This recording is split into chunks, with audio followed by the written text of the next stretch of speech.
Nothing can be more frustrating when you sit down to watch one of your favorite programs on Crackle and you run into issues streaming it.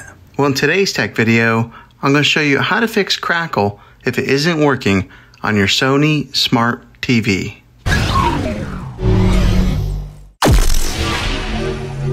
I'm going to show you a few really simple ways to try and solve your problem and get it back up and running again. The first one is the easiest one to try, and that is to unplug your TV from the wall outlet and wait 60 seconds. Now don't be impatient here, wait the whole 60 seconds, then plug it back in. This is very different from turning your TV on and off with your remote control. This is what we call a hard reset of your TV, so make sure you do this method. If that doesn't work, then find the router that is giving you Wi-Fi and unplug the power to that for 60 seconds. Then plug it back in. If it fixes it, great. If not, let's move on to the next method. Try deleting the Crackle app on your TV.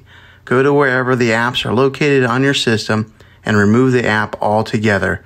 Then reinstall a Crackle app again. After you reinstall it, you might have to log back in with some of your credentials, but hopefully this will work. If that doesn't work, then I recommend buying an affordable Roku stick, Apple TV 4K, or Amazon Fire Stick and plug that into your TV to use as your main streaming player. You'll be able to access the Crackle app that way. I'll put links in the descriptions down below of where you can get one. Well, hopefully this video was helpful for you. If it was, go ahead and click a thumbs up on it. Go ahead and subscribe to my channel. I make tech videos all the time, and I would love to have you back in the next one. Take care.